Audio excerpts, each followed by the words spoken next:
వచ్చినప్పుడే ఇలాంటి ఛాలెంజ్ వస్తుంది. ఇలాంటి ఛాలెంజ్ వచ్చినప్పుడే ఇది ఎలా చేయాలనేటువంటి అనుభవం పెరుగుతుంది.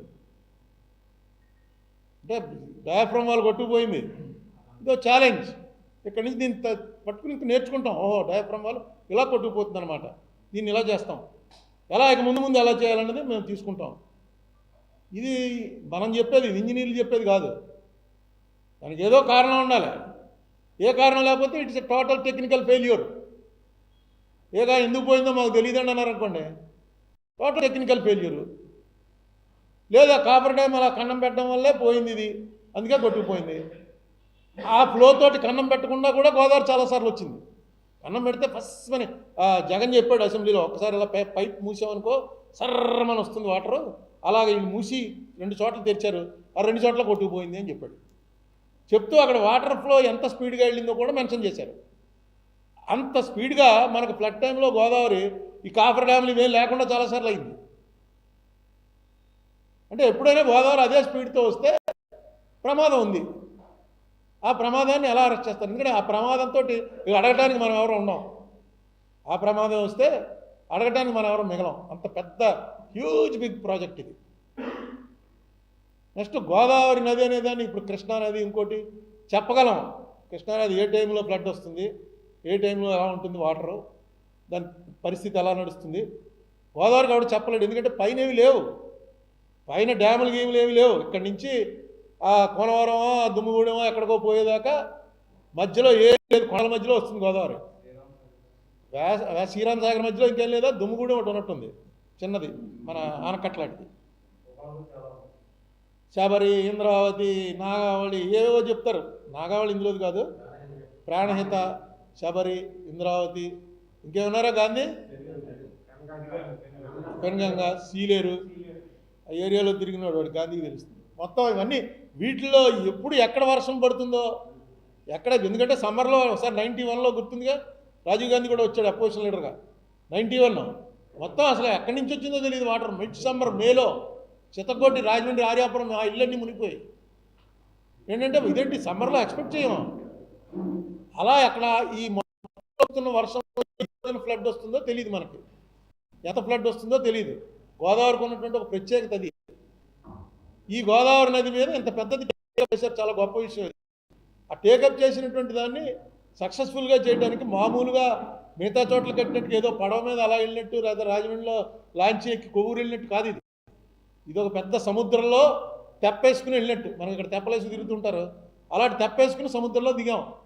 ఏవో ఉన్నాయి, ఆ తెప్పకి ఆక్సిజన్ ఉందనో లేకపోతే ఆ తెప్ప మునగదనో ఏవో తయారు చేసుకుని దిగాం. ఎక్కడికక్కడ దాన్ని చెక్ చేసుకుంటూ వెళ్ళాలి. దీన్ని కూడా మామూలు దానిలాగా వదిలేసి, ఎందుకంటే నేను 2-3 ఇంజనీర్లను అడిగాను, నాకు పరిచయం ఉన్న ఇంజనీర్ని, అందులో పనిచేస్తున్న వాళ్ళని. అంటే వాళ్ళు నవ్వుతారు, అంటే వాళ్ళకి తెలుసు ఏం జరుగుతుందో. చిన్న నవ్వు నవ్వి ఏం సరేనండి, మీకు చెప్పడం మా వల్ల కాదండి. ఎవరైనా కొంచెం దీన్ని హైలైట్ చేస్తే కూర్చుని మాట్లాడదాం మనం. ధవళేశ్వరంలోనో రాజమండ్రిలోనో ఎక్కడో చోట మీటింగ్ పెట్టి పిలవమనండి.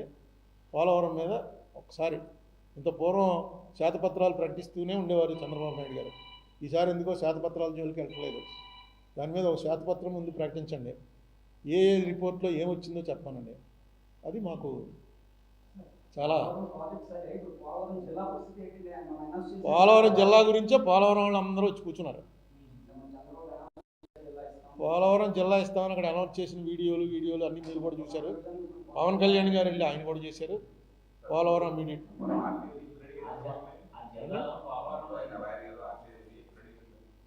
ఆర్టీఐ లేటెస్ట్ ఆర్టీఐ రిప్లై 28/11/25 అన్నే నెలైంది.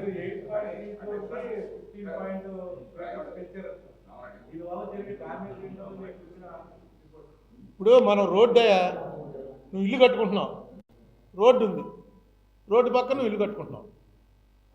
ఏం చేస్తావు నువ్వు? రోడ్డు ఈ లెవెల్లో ఉంటే పునాదులు ఈ లెవెల్ వరకు తీస్తావు. రోడ్డు కన్నా లోపలికి వెళ్తావుగా, ఆ లోపలికి వెళ్ళి ఎంత లోపలికి వెళ్తే పునాదులు అంత గట్టిగా ఉంటాయి. నువ్వు అలా కాకుండా రోడ్డు లెవెల్కే వచ్చి మట్టేసి చట్టరేసి ఈ చట్టు మీద నుంచి నేను ఇల్లు కట్టుకుంటానన్నావు అనుకో, పిల్లర్స్ వేసి, అది ఆగుతుందా? స్ట్రాంగ్ ఉండదు. ఆ టైంకి ఏమో ఆగుతుందేమో కాసేపు, కానీ రోడ్డు లెవెల్ కన్నా ఎప్పుడు లోపలికే వెళ్తాం మనం పునాదులు. అక్కడి నుంచి స్టార్ట్ చేస్తాం కన్స్ట్రక్షన్. ఇక్కడ కూడా గోదావరి బెడ్ లెవెల్ కన్నా 8.3 మీటర్లు సీ లెవెల్తో టాలీ చేసుకుని ఏదో వాళ్ళు ఒక అవగాహనకు వచ్చారు. అక్కడ కూడా కింద పూర్తిగా ఇసుకేసేస్తారు, ఇసుకతో నింపేసి ఆ గ్యాప్ దాని మీద 8.3 మీటర్స్ స్టార్ట్ చేస్తారు.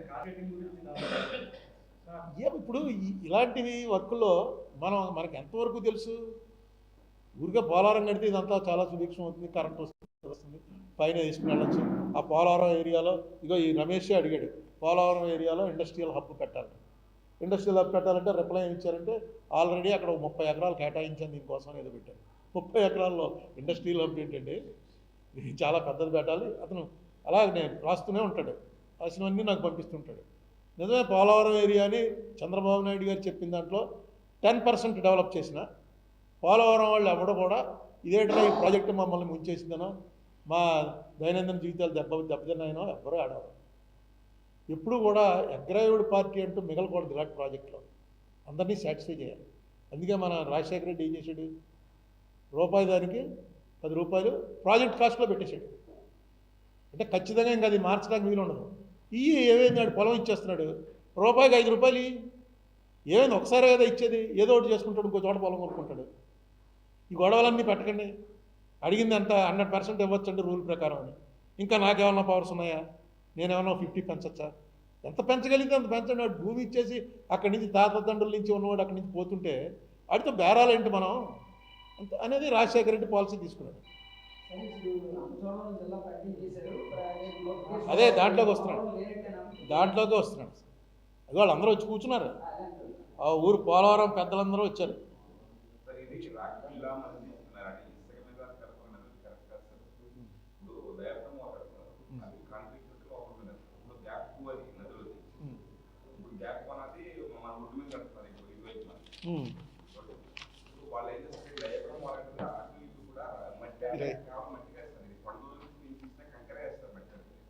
దాంతోపాటు రాళ్ళు వేసి దానికి కాంక్రీట్ కూడా పోస్తారు. అటు ఇటు కూడా దయాపురం వాళ్ళకి అటు ఇటు కూడా కాంక్రీట్ తోటి కట్టలేదు.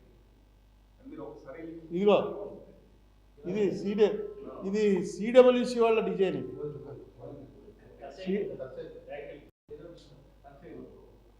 పోయిందామండి.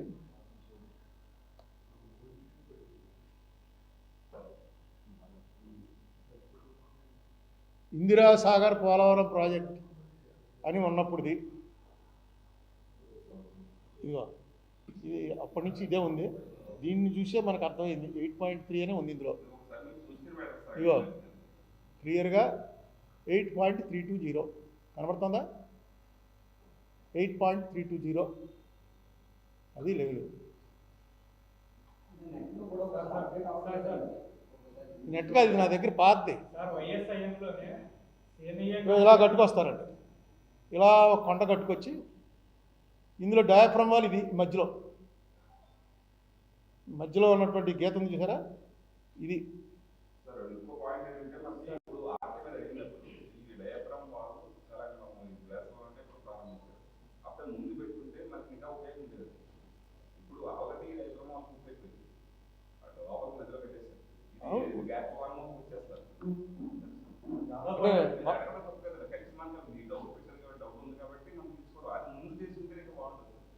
మీకు అలా కాదు కదా. ఇప్పుడు మీరు మీడియా అనేక స్టోరీలు రాస్తున్నారు, నాలాంటి ఎలా తెలుస్తుంది? మీ దాంట్లో చదివిన స్టోరీని బట్టే నాకు ఎలా తెలుస్తుంది? నేను ఏమన్నా దాంట్లో ఎక్స్పర్టా? ఇంజనీర్లకే తెలీదు ఆ స్పాట్లో ఏం జరుగుతుందన్నది అక్కడ ఉన్న ఇంజనీర్కి తెలుస్తుందేమో తప్ప ఇంజనీరింగ్ ఎక్స్పర్ట్లకే. ఇప్పుడు సీతాపతిరావు గారు ఉన్నాడు, ఆయన 90 ఏళ్ళు వచ్చాయి, హైదరాబాద్లో ఉంటాడు.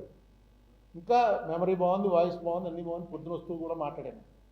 అలాంటి వాళ్ళని అడగాలి. ఆయన మోస్ట్ ఆనెస్ట్ ఆఫీసర్గా మీ అక్కడ కూడా పెద్దవాళ్ళందరికీ తెలుస్తుంది.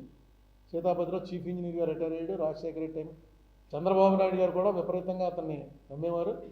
ఆయన టైంలోనే ఇక్కడ చాగలనాడు, ఈ పుష్కర ఇవన్నీ కూడా ఓకే అయిన ఆయన టైంలోనే. అలాంటి వాళ్ళని అడగాలి. కానీ ముసలాడు అయిపోయాడు బాబు అని అనుకుంటే వాళ్ళకే తెలుస్తాయి. ఆ సొంటి రామ్మూర్తి దగ్గర నుంచి ఏంటన్నది ఆయన చెప్పగలడు. ఎక్కడ ఏది వస్తుందో పోలవరం, వాళ్ళ ఊరు కూడా పోలవరం దగ్గరే. అక్కడ ఎమ్మెల్యే చేశాడు వాళ్ళ పెదనాన్న గారు, కోదండరామయ్య గారు, ఫస్ట్ ఎమ్మెల్యే. ఫ్యామిలీ ఉంది. మనం ఏంటంటే నలుగురిని వాడుకోగలగాలి. అతను రాజశేఖర రెడ్డి దగ్గర అడ్వైజర్గా చేశాడు కాబట్టి ఇతను మనకు పని చేయడండి. రాజశేఖర రెడ్డి దగ్గర మంత్రిగా పనిచేసిన వాళ్ళు ఇలా మంత్రివర్గంలో పనిచేస్తారు కానీ రాజశేఖర రెడ్డి దగ్గర అడ్వైజర్గా పనిచేసిన వాళ్ళు పనిచేయాలంటే అలాగా ఇక్కడ వాళ్ళు అక్కడ వాళ్ళు ఇక్కడ మరి టెక్నికల్గా ఆయనకి ఎంత ఎక్స్పర్టైజ్ ఉంది అన్నదో లెక్కలో తీసుకోవాలి. సరే ఊరికే చెప్తున్నాను, ఆయన మాట్లాడతాడా నాకు తెలియదు కానీ నేను పోలవరం గురించి నాకు ఏ డౌట్ వచ్చినా ఆయన అడుగుతూ ఉంటాను, ఆయన చెప్తుంటాడు. ఇంకా ఉన్నాడు వైజాగ్లో పెద్ద ఇంజనీర్ గారు ఉన్నారు, ఆయన పేరు చెప్తే ఆయన ఫీల్ అవుతాడు చెప్పండి. ఎందుకంటే ఆయన ఇంకా వయసు పనిచేస్తుంది, నేను గొడవలు పెట్టుకోవడం ఇష్టం లేదు. అరుణ్ కుమార్ నోట్లోంచి అతని పేరు వస్తే అతనికి ఎందుకు ఇబ్బంది? ఈ రమేష్ చంద్ర పేరు నాకు ఖచ్చితంగా నాకు ప్రతిదీ పంపిస్తాడు ఏది వచ్చినా. ఇంకొక ఆయన ఉన్నాడు ఎనగంటి రవికుమార్ అని, జర్నలిస్టే, కృష్ణా జిల్లా. ఆయన కూడా ఆయన అడిగినవన్నీ పేపర్లో వస్తుంటే నాకు పంపుతూ ఉంటాడు. ఇలాంటి వాళ్ళు మీలాంటి వాళ్ళు పంపుతున్న వాటిని బట్టి నేను మాట్లాడతాను. నేను మాట్లాడింది ఏమి కరెక్ట్గా నాలెడ్జ్ ఉండి నేనేమి ఎక్స్పర్టైజ్ కాదు, నాకేం తెలియదు. నేను మామూలు కామన్ సివిలియన్, మీరు ఎలాగో నేను అలాగే. నాకు కొంచెం ఎక్కువ టైం దీని మీద స్పేర్ చేసే అవకాశం ఉంటుంది, ఎందుకంటే నేను పొలిటికల్గా ఉన్నాను కాబట్టి నాకు వేరే పని లేదు. ఆ పని లేకపోవడం వల్ల ఇది ఎక్కువ చూస్తుంటాను.